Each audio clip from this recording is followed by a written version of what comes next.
Autoline Daily is brought to you by Siemens PLM Software, transforming the process of innovation. Here are today's top headlines. General Motors and Cerberus declare war against each other.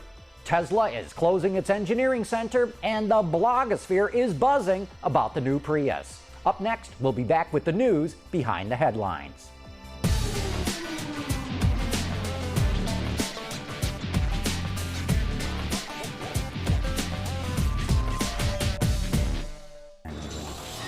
This is Autoline Daily for Thursday, October 16, 2008, and now the news.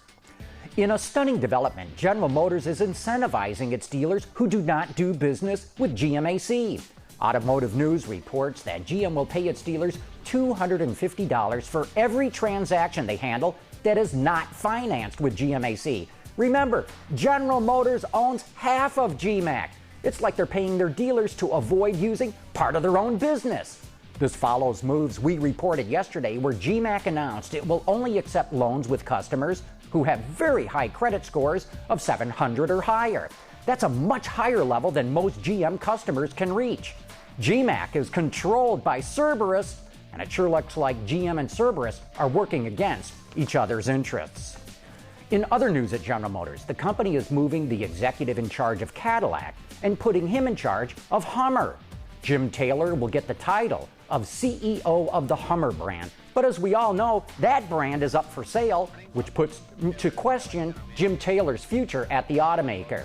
Strangely, GM did not announce a replacement for Taylor at Cadillac, suggesting this was an unexpected development. Tesla is running short on cash and is going to close the engineering center that it opened in the Detroit area less than 2 years ago. That engineering center was working on designing the company's all-electric sedan. Instead, the company is now only going to sell its electric roadster, which is based on the Lotus Elise. Is this the beginning of the end? I've always said that in 5 years, Tesla would be dead for 2 years. In Europe, cars that run on methane are becoming more and more popular, and Fiat is the most aggressive European manufacturer that's jumping on that trend with a full lineup of vehicles. The company just unveiled a version of the PUNTO that can run on both methane and gasoline. And on methane, it only emits 115 grams of CO2 per kilometer versus 145 when it runs on gasoline. It only costs 12 euros to fill the methane tank, which provides over 300 kilometers of range. The gasoline tank gives the car nearly 700 kilometers more of range, meaning the car can travel 1,000 kilometers or over 600 miles.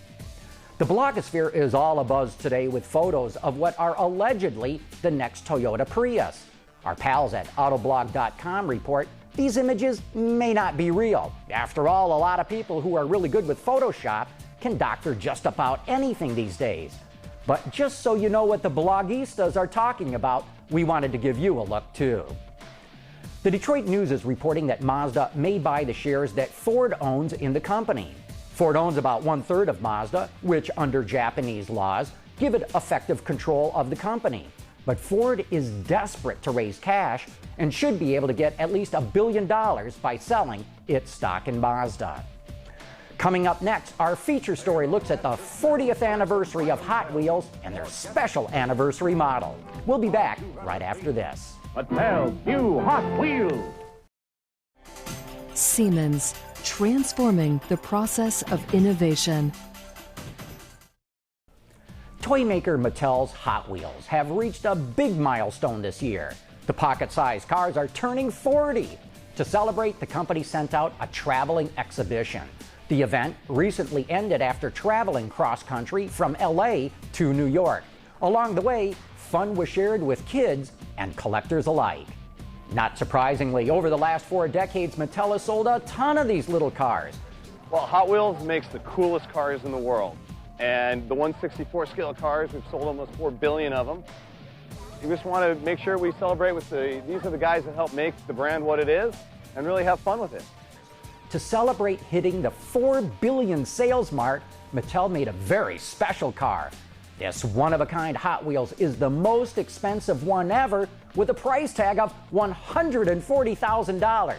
It's covered with 3,000 diamonds, totaling almost 23 carats. And that's it for today's top news in the global automotive industry. But don't forget, you can get podcasts, transcripts, and a whole lot more at our website, AutolineDaily.tv. Thanks for watching. We'll see you tomorrow.